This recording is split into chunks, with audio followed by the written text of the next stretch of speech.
Hello बच्चों, हम लोग सीखने वाले हैं एनसीईआरटी का एग्जाम्पल नंबर 1.7। ठीक है, तो पूरा का पूरा डिस्कशन करेंगे और बेहतर तरीके से समझेंगे। ठीक है, और मेरी कोशिश ऐसी हमेशा रहती है बच्चों कि आपको जितना भी इजी से इजी हो सके वो बताया जाए। तो मैं आज फिर से कोशिश करने वाला हूँ और मैं उम्मीद करूँगा आपको बहुत अच्छे तरीके से समझ में आएगा। ठीक है, पहले एग्जाम्पल के बारे में डिस्कशन कर लेते हैं, फिर उसको सॉल्व करने की टेक्निक भी मैं सिखाऊंगा कि कैसे सॉल्व करेंगे। ठीक है, चलो। तो सबसे पहले आपके पास एग्जाम्पल नंबर 1.7 है क्या? तो आपको ये बोला जा रहा है ना कि एक इक्विलैटरल ट्रायंगल के वर्टिसेस पर 3 चार्जेस प्लेस्ड हैं और जिनका मैग्नीट्यूड आपको बताया गया है Q, Q and minus Q, यानी 2 पॉजिटिव चार्जेस हैं और एक कैसा चार्ज है, नेगेटिव चार्ज है। ठीक है, और ये कहाँ पर प्लेस्ड है? ट्रायंगल के वर्टिसेस पर। तो मैं फटाफट ड्रॉ कर देता हूँ एक इक्विलैटरल ट्रायंगल। देखो, ये रहा आपके पास इक्विलैटरल ट्रायंगल। ठीक है, और इस ये ट्रायंगल का वर्टिसेस है क्या? ये है A, ये है B और ये है C। आपके पास चार्जेस प्लेस्ड हैं। कैसे कैसे प्लेस्ड हैं? इस वाले पर आपके पास प्लेस्ड है Q1 इक्वल टू Q, इस वाले पर है आपके पास Q2 equal to Q and here Q3 equal to minus Q। ठीक है, आपके पास ये जो ट्रायंगल के साइड गिवन है, ट्रायंगल के साइड है दैट इज L। कैसा ट्रायंगल है बच्चों? इक्विलैटरल ट्रायंगल है।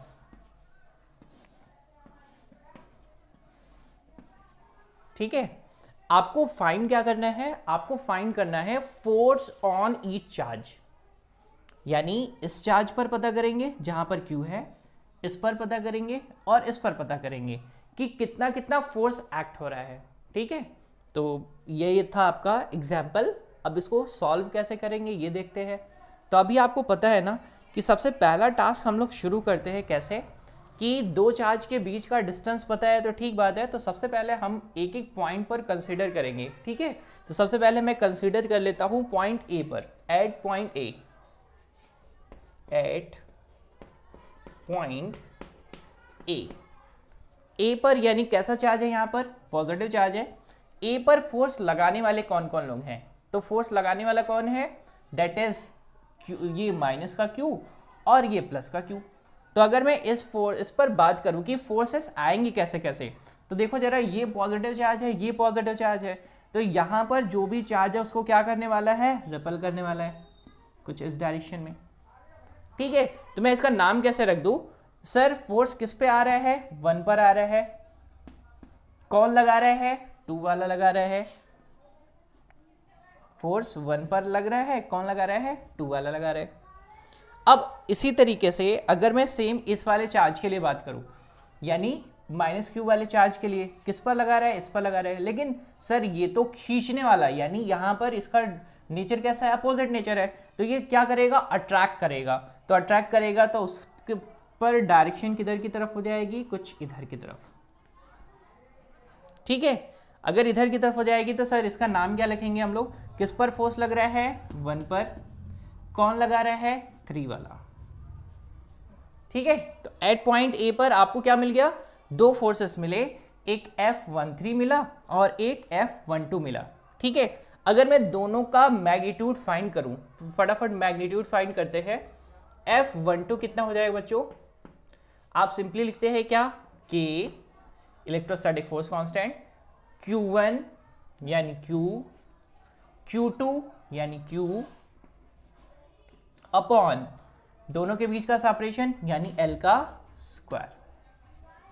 आगे बात समझ में? ठीक है, कोई गड़बड़ तो नहीं करेंगे ना? ये जो, और इसकी डायरेक्शन किधर है? ये तो डायरेक्शन किसके है? ए बी के अलोंग ही कह सकते हैं या बी ए के अलोंग ही कह सकते हैं। लेकिन हमने आपको कैसा नॉमेनक्लेचर सिखाया है? किसकी तरफ जा रहे हैं? ए की तरफ। तो बी ए की डायरेक्शन समझ पाए कायदे से? इस फोर्स की डायरेक्शन किधर है? बी से लेकर ए की तरफ।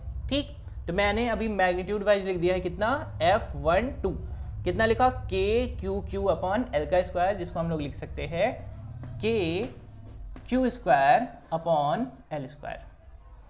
ठीक है, अगर इसी तरीके से सेम मैं F13 की बात करूं तो आपके पास आ जाएगा F13 बराबर K, यहां पर भी Q Q1 Q3 अपॉन क्या, एल का स्क्वायर, यानी आपके पास आ जाएगा के Q square upon L square. ये आपके पास क्या आ गया, ये आ गया आपके पास F12 और ये आपके पास आ चुका है F13।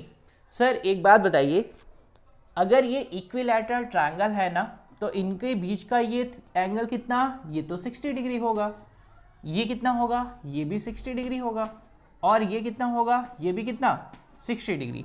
तो अगर मैं इस एंगल की बात करूं, इस एंगल की बात करूं तो इसका एंगल कितना हो जाएगा सर, रिमेनिंग बचता है 120 डिग्री। ठीक है, तो दोनों फोर्सेस के बीच का एंगल कितना है, 120 डिग्री। तो अगर मुझे रिजल्टेंट निकालना रहेगा कि दोनों का रिजल्टेंट कितना आएगा, तो रिजल्टेंट के लिए डायरेक्टली फॉर्मूला लगाएंगे। क्या लगाएंगे, रिजल्टेंट इक्वल टू कितना, F12 का स्क्वायर प्लस F13 का स्क्वायर प्लस 2F12 F13 और कितना, कॉस ऑफ थीटा, और कॉस थीटा यानी कितना डिग्री, कॉस ऑफ 120 डिग्री। तो अगर मैं इसको सॉल्व करूं तो आपके पास आएगा कितना सर, दोनों का मैग्नीट्यूड तो बराबर बराबर है, तो मैं इसको ऐसे लिख सकता हूं, ये कितना है F और ये भी कितना है F। तो मैं ऐसा बोल सकता हूं F और F, यानी ये आपके पास आ जाएगा दैट इज F का स्क्वायर प्लस F का स्क्वायर यानी 2F का स्क्वायर प्लस 2F और F मिलकर F स्क्वायर यानी 2F स्क्वायर, और cos theta, cos of 120 degree का वैल्यू कितना होता है बच्चों, मैं यहाँ पर लिख देता हूँ, cos of 120 degree equal to होता है माइनस का 1/2। तो अगर यहाँ पर सेट करेंगे तो वो कितना आ जाएगा, वो आपके पास आ जाएगा कितना, दैट इज यहाँ से आपके पास 2F स्क्वायर आया और यहाँ से बच जाएगा F स्क्वायर, और वो भी किस में, माइनस में। तो आपके पास रिजल्टेंट आएगा कितना, रिजल्टेंट इक्वल टू आ जाएगा F। ठीक है, आई बात इतना समझ में कि आपके पास इन दोनों का रिजल्टेंट कितना आएगा, वो आ जाएगा F के बराबर, यानी F कितना है, KQ upon L square, KQ upon L square. ठीक है सर, दोनों के बीच का एंगल कितना होगा, तो यहाँ पर मैंने आपको समझाया भी है कि जब भी दो फोर्सेस इक्वल इन मैग्नीट्यूड लगते हैं तो उनका जो भी रिजल्टेंट आएगा तो वो क्या करता है, इनको बाइसेक्ट करता है, यानी इनके में कितना एंगल रह जाएगा, ये इससे बनाने वाले कितना एंगल, ये बनाने वाले हैं 60 डिग्री, यानी ये रहेगा 60 डिग्री पर, और ये रहेगा आपके पास फोर्स कितना, F1। ठीक है, बात समझ में आ गई, कोई गड़बड़ तो नहीं करेंगे। आपके पास यहाँ पर फोर्स का मैग्नीट्यूड कितना आ गया है, तो मैं यहाँ पर लिख देता हूँ F1 आपके पास आ चुका है KQ square upon L square, जिसको हमने नाम कितना दे रखा है, F। ठीक है, चलिए ये तो आपके पास फोर्स कहाँ पर हो गया, 1 पर, एट पॉइंट 1 या एट पॉइंट ए पॉइंट पर हम लोगों ने क्या निकाल लिया है, फोर्स निकाल लिया है। ठीक है, चलो अब निकालते हैं कहाँ पर, बी पर निकालते हैं और फिर सी पर निकालेंगे। तो फटाफट निकालते चलते हैं और आपके पास ये आने वाला है, चलो तो निकाला जाए।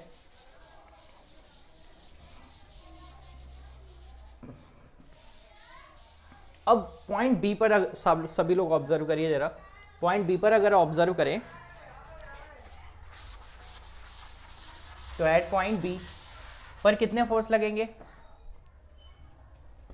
एट पॉइंट बी पर सभी लोग देखिए जरा, तो अगर मैं बी पर ऑब्जर्व करूं तो सर ये रहा आपके पास Q1, इसकी वजह से फोर्स आएगा और उसकी डायरेक्शन किधर की तरफ, सर ये पॉजिटिव नेचर का है तो ये क्या करेगा, इसको रिपल करेगा इधर।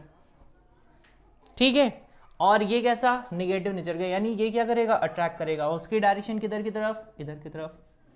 यानी फिर से आपके पास क्या आ जाएगा, ये आपके पास आ जाएगा F किसके ऊपर लग रहा है, 2 पर, कौन लगा रहा है, 1 वाला। और अगर यहां पर बात करें तो मैंने कैसे बताया, किसके ऊपर फोर्स आ रहा है, 2 पर, किसकी वजह से आ रहा है, 3 की वजह से। तो अब आपको यहां पर क्या कैलकुलेट करना है, F23 एंड F21। देखो जरा यहां पर अगर मैं F23 की बात करूं तो F23 कितना हो जाएगा सर, आपके पास K Q1 Q2, यानी फिर से रखने वाले KQ square upon L square, और अगर मैं रखने वाला हूं किसका वैल्यू, F21 का वैल्यू, तो आपके पास फिर से कितना आएगा, फिर से आपके पास आ जाएगा KQ square upon L square. तो हम लोगों ने देखो इसको क्या नाम दे रखा था, इसको हम लोगों ने बोला था ये किसके बराबर है, F के बराबर है। फिर से क्या निकालना रहेगा, दोनों फोर्सेस के बीच का एंगल। तो देखो जरा, ये 60 डिग्री है तो ये कितना डिग्री हो जाएगा, 120 डिग्री। अभी ये दोनों कैसे है, बराबर बराबर, तो इनका जो भी रिजल्टेंट आएगा, तो रिजल्टेंट अभी हम लोगों ने इसका निकाला था ना, दो फोर्सेस के बीच का एंगल कितना डिग्री था, 120 डिग्री। तो आपके पास इसका रिजल्टेंट कितना आ रहा था, रिजल्टेंट आपके पास आ रहा था that is equal to f के बराबर ही आ रहा था। ठीक है, तो यहाँ से आपके पास मिलेगा क्या, अगर मैं इनको बोलूँ कि इनके बीच का कितना एंगल होगा, तो वो भी होगा इस वाले से कितना डिग्री, 60 डिग्री। तो ये भी आपके पास कितना आ जाएगा, इसको भी, ये भी आपके पास आ जाएगा दैट इज यहाँ पर क्या है, ये है F2 इक्वल टू कितना, ये भी बराबर है किसके, F के। ठीक है, कोई गड़बड़ तो नहीं करेंगे ना। तो सिंपली यहाँ पर भी लिख देता हूँ मैं F2 equal to KQ square upon L square which is equal to F। ठीक है, गड़बड़ तो नहीं करेंगे ना। चलिए अब निकाल लेते हैं एट पॉइंट C पर फोर्स। देखो फटाफट,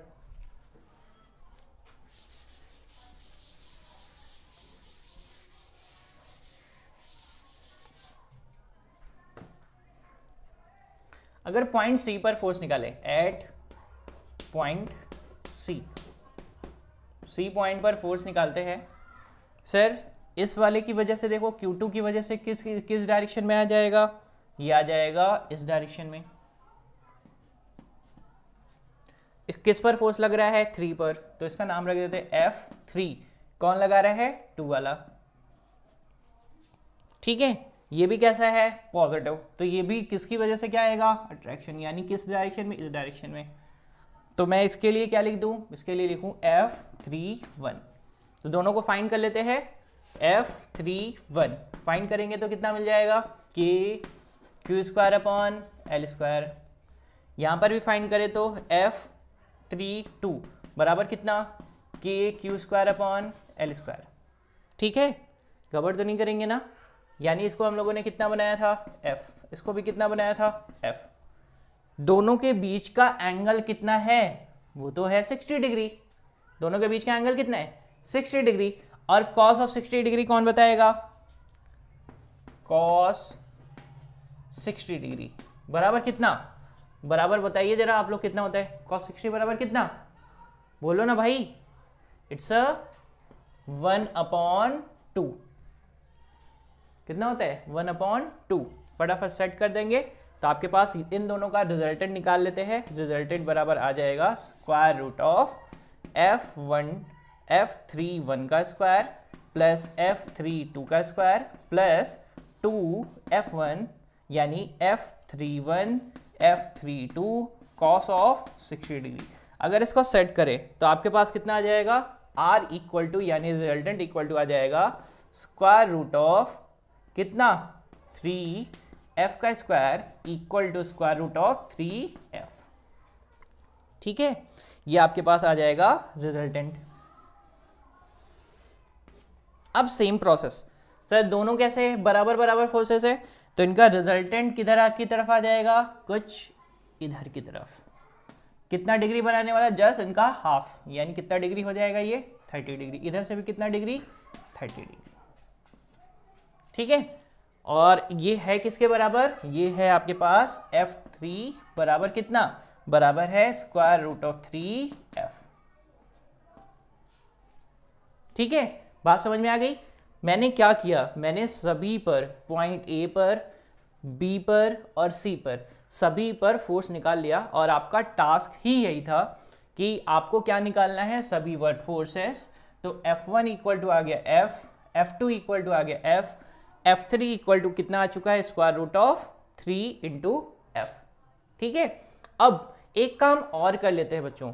अगर मैं पूरे के पूरे सिस्टम को ऑब्जर्व करूं और मैं सभी जो भी रिजल्टेंट आएगा ना, सभी का मैं अगर समीशन करके देखूं कि भाई सिस्टम इक्विलिब्रियम में है कि नहीं है, तो कैसे पता करें, तो बस सिंपल सा करना रहता है आपको। जितने भी फोर्सेस है ना, सभी का हम लोग क्या करें, वेक्टर सम करें, और कितना आ जाता है, अगर 0 आ जाता है तो आपको क्या मिलेगा, आपको मिलेगा कि सिस्टम कैसा है, इक्विलिब्रियम कंडीशन में। या फिर आप ऐसा अच्छे तरीके से जानते हैं कि sum of all the forces in x direction sum of all the forces in y direction.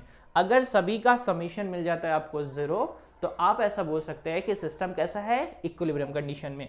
तो अगर मैं इस सिस्टम की बात करूं कि ये इक्विलिब्रियम कंडीशन में है कि नहीं है, तो पता कैसे करेंगे? आपके पास जो भी रिजल्टेंट फोर्सेस आए हैं उनको क्या करूंगा, मैं एक पॉइंट पर ड्रॉ करूंगा, और ड्रॉ करने के बाद सभी का क्या करने वाला हूं, सभी को रिजॉल्व करके जोड़ दूंगा, यानी उनका एक्स कंपोनेंट को एक्स कंपोनेंट के साथ, वाई कंपोनेंट को वाई कंपोनेंट के साथ।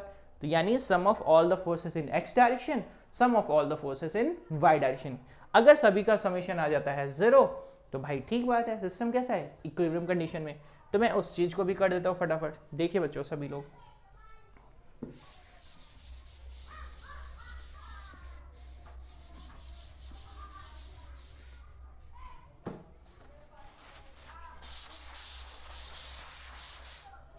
देखिए अगर मैं ड्रॉ करूं किसको, F3 को, तो सबसे पहले मैं एक पॉइंट ड्रॉ करता हूं जहां पॉइंट ऑफ ओरिजिन, यानी अगर मैं इस सभी को ना सारे के, इसको भी ड्रॉ करके पीछे की तरफ ले जाऊं, इसको भी लेकर आऊं और इसको भी लेकर आऊं, तो सभी कहां पर मिले, एक पॉइंट पर। तो सब फटाफट ड्रॉ करता हूं मैं। वो पॉइंट रहा, यहां से F3 किधर की तरफ है, नीचे की तरफ, इक्वल टू कितना है, स्क्वायर रूट ऑफ 3f। अगर मैं F2 और F1 की बात करूं, तो पहले मैं ये लाइन ड्रॉ कर लेता हूं एक्सेस। इससे ये कितना डिग्री पर है, ये है, ये आपके पास कितना डिग्री पर, 60 डिग्री पर। ठीक, ये कौन है भाई, F1। तो मैंने ये ड्रॉ कर दिया। F2 की अगर बात करें, तो ये भी इससे कितना डिग्री पर है, ये भी है इससे 60 डिग्री पर। कितनी डिग्री पर भाई, 60 डिग्री पर। तो ये रिमेनिंग बीच का बचेगा कितना, ये बचेगा भी आपके पास, ये भी आपके पास बचेगा कितना डिग्री, 60 डिग्री। ठीक है, कितना डिग्री बचेगा, 60 डिग्री। और ये क्या हो जाएगा, F2। ये रहा आपके पास F1, F2 और ये कितना, F3।